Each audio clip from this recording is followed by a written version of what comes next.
Assalamualaikum warahmatullahi wabarakatuh. Kali ini saya akan membahas tentang konsep dasar pembelajaran bahasa daerah di SD. Yang pertama ada latar belakang. Latar belakang pembelajaran bahasa daerah di SD yaitu berdasarkan Peraturan Gubernur Jawa Timur nomor 9 tahun 2014 pasal 17 ayat 1 di mana dinyatakan bahwa bahasa daerah wajib diajarkan sebagai muatan lokal baik pada jenjang pendidikan dasar maupun pendidikan menengah. Berikutnya, apa yang dimaksud dengan muatan lokal? Muatan lokal sendiri yaitu kegiatan kurikuler untuk mengembangkan kompetensi yang disesuaikan dengan ciri khas dan potensi daerah, termasuk keunggulan daerah yang materinya tidak dapat dikelompokkan ke dalam mata pelajaran yang ada. Berikutnya, ada tujuan dari muatan lokal. Tujuan yang pertama yaitu mengenal dan menjadi lebih akrab dengan lingkungan alam, sosial, dan budayanya. Yang kedua, memiliki bekal kemampuan dan keterampilan serta pengetahuan mengenai daerah yang berguna bagi dirinya maupun lingkungan masyarakat pada umumnya. Tujuan muatan lokal yang ketiga yaitu memiliki sikap dan perilaku yang selaras dengan nilai-nilai aturan yang berlaku di daerahnya serta mampu melestarikan dan mengembangkan nilai-nilai luhur budaya setempat dalam rangka menunjang pembangunan nasional. Tujuan muatan lokal yang keempat yaitu menyadari lingkungan dan masalah-masalah yang ada di masyarakat serta dapat membantu mencari pemecahannya. Berikutnya ada fungsi pembelajaran dan kurikulum muatan lokal. Ada fungsi penyesuaian, ada fungsi integrasi, ada fungsi perbedaan.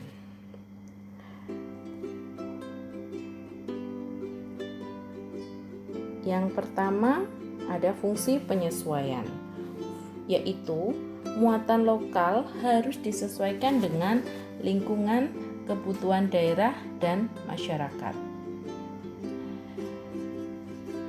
Yang kedua ada fungsi integrasi. Fungsi integrasi artinya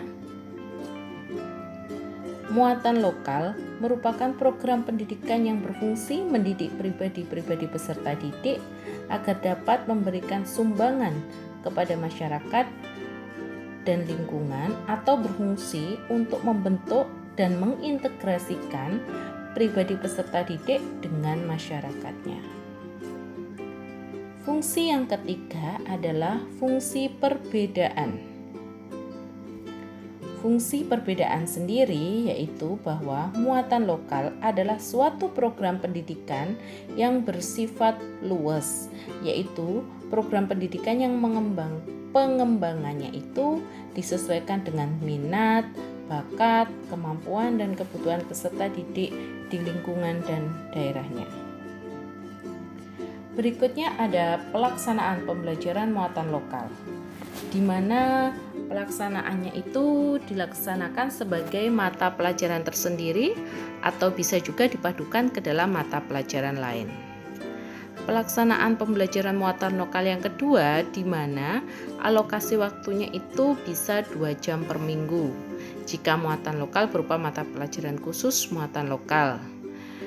Muatan lokal dilaksanakan selama 1 semester atau 1 tahun atau bahkan selama 3 tahun.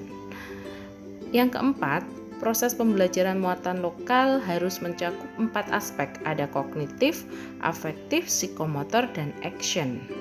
Yang kelima, penilaian pembelajaran muatan lokal mengutamakan unjuk kerja, produk, dan portofolio. Yang keenam, satuan pendidikan dapat menentukan 1 atau lebih jenis bahan kajian mata pelajaran muatan lokal. Yang ketujuh, Penyelenggaraan muatan lokal disesuaikan dengan potensi dan karakteristik satuan pendidikan. Yang kedelapan, satuan pendidikan yang tidak memiliki tenaga khusus untuk muatan lokal dapat bekerja sama atau menggunakan tenaga dengan pihak lain. Berikutnya ada tujuan pembelajaran bahasa Jawa di SD, yaitu agar siswa menghargai dan membanggakan bahasa Jawa sebagai bahasa daerah dan berkewajiban mengembangkan serta melestarikannya. Karena bahasa Jawa merupakan salah satu mata pelajaran muatan lokal yang ada di sekolah dasar. Yang kedua, agar siswa memahami bahasa Jawa dari segi bentuk, makna, fungsi, dan menggunakan dengan tepat untuk bermacam-macam tujuan, keperluan, ataupun keadaan. Yang ketiga, tujuannya yaitu agar siswa memiliki kemampuan menggunakan bahasa Jawa yang baik dan benar untuk meningkatkan keterampilan intelektual, kematangan emosional dan sosialnya. Yang keempat, agar siswa dapat bersikap lebih positif dalam kehidupan sehari-hari dalam lingkungannya. Diambil dari Dinas Pendidikan Provinsi Jawa Timur tahun 2015. Berikutnya ada fungsi pembelajaran bahasa Jawa di SD sendiri.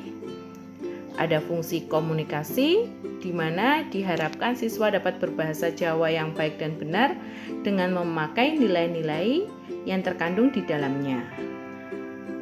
Dengan bahasa Jawa, diharapkan dapat membantu siswa dalam berkomunikasi dengan lingkungan setempat sesuai dengan dialek yang ada.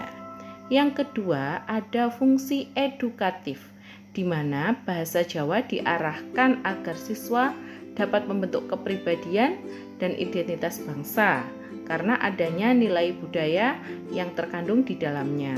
Kemudian, siswa juga dapat diajarkan melalui karya sastra Jawa seperti wayang untuk membentuk kepribadian yang baik. Fungsi yang ketiga ada fungsi kultural. Fungsi kultural di sini yaitu penanaman budaya Jawa dalam diri siswa sebagai usaha untuk membentuk kepribadian dan identitas bangsa sehingga bahasa Jawa dapat dipakai sebagai filter budaya asing. Fungsi kultural dapat berjalan dengan baik apabila kedua fungsi yang lain juga terlaksana dengan baik dan menghasilkan bentuk kepribadian siswa dan identitas bangsa yang kuat. Diambil dari Sadiman tahun 2010. Sekian yang dapat saya sampaikan tentang konsep dasar pembelajaran bahasa Jawa di SD. Sekian dari saya. Terima kasih. Wassalamualaikum warahmatullahi wabarakatuh.